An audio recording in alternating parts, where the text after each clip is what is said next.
A local beekeeper was asking me how to make bee fondant, and it's really simple to do. I don't really use it that often, but I do know how to make it. I have used it in the past, and let me show you what I do that makes this easy. So the first thing you're going to do is realize that the ratio is 4 to 1. So for every 4 parts of sugar, you need 1 part of water. How's that easy to do? 4 cups of sugar, 1 cup of water. 8 cups of sugar, 2 cups of water. See that? 4 to 1. Then you want to add about a teaspoon of vinegar for every pound of sugar that you use. And basically you need to weigh your sugar and just kind of estimate. You can even omit the vinegar. I've left it out before. It don't really matter. But some people like to add it. It adds a little bit of acidic to it. And for whatever reason, the bees seem to... I've got my 4 cups or 8 cups of sugar in this pan. And I'm going to add 2 cups of water. But let me show you another thing. When I am making bee fondant, I use these containers that had butter or something in them. And if you think about that, when they're turned upside down, they fit perfectly over the hole that's in the top of your inner cover of a Langstroth hive.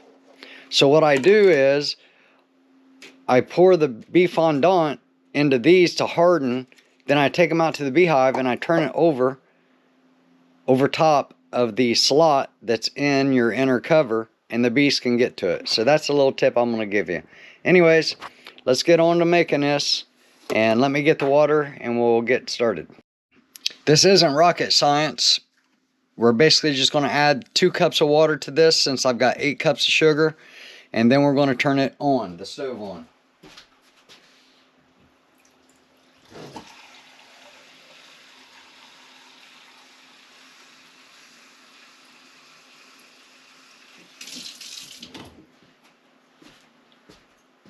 There's my 2 cups of water. I am going to add a little bit of apple cider vinegar to it as soon as I find it. Let me get that. I'll be right back.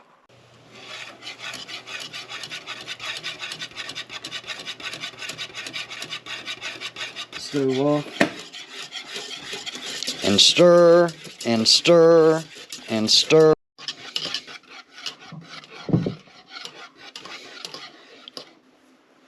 So once you bring it to a boil for 3 minutes, you're basically going to let it cool down to about 200 degrees. Give or take.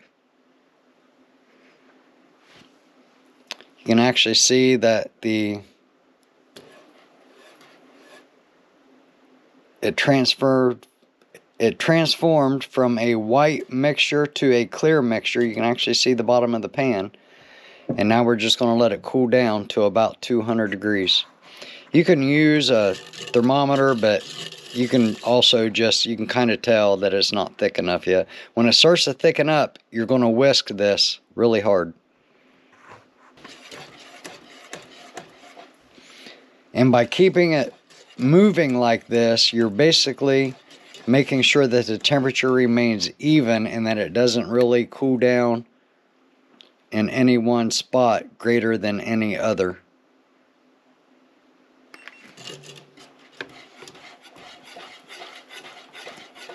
Plus you're exposing more of the syrup to the air above it, which helps it cool quicker.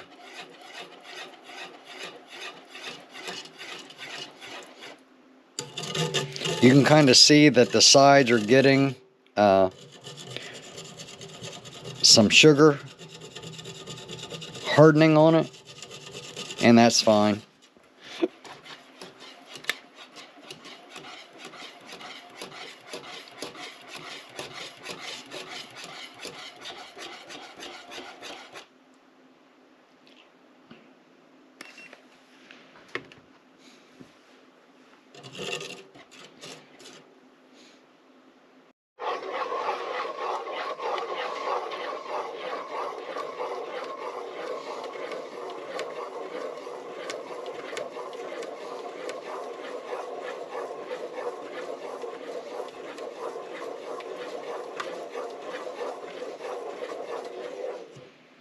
you'll see the color start to change, and also this starts to get really thick.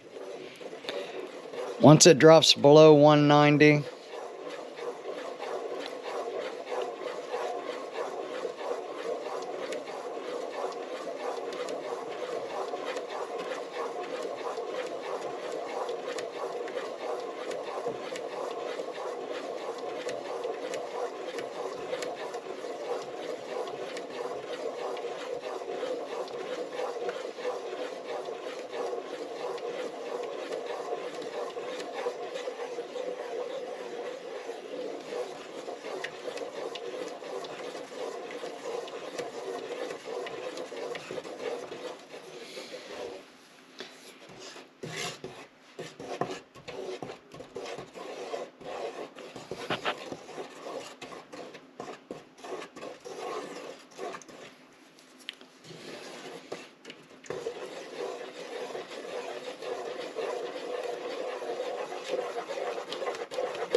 the more this cools down, the thicker it gets, the harder it gets to stir.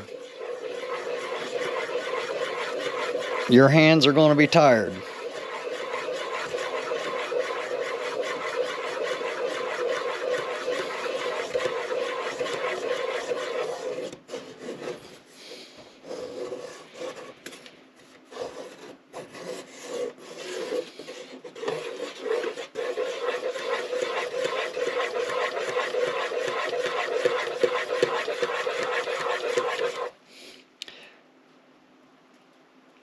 Now, when it gets to a certain point, I usually just stop and call it good.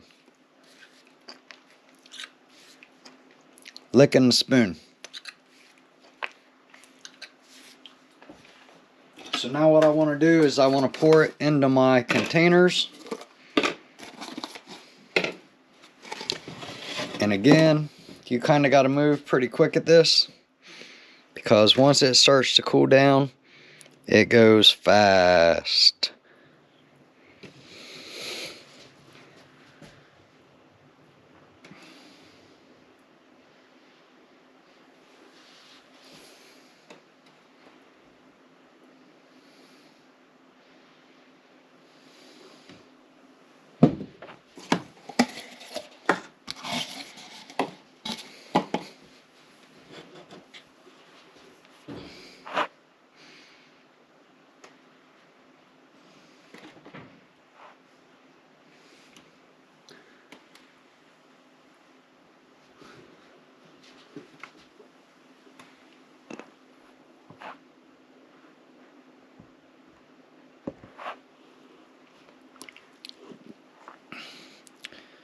You can probably see how thick it is now.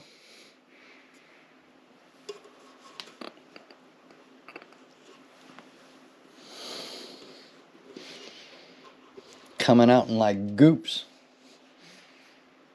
I'll try to scrape this out some.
By the way, if you've ever had it, it tastes like Kentucky pulled candy.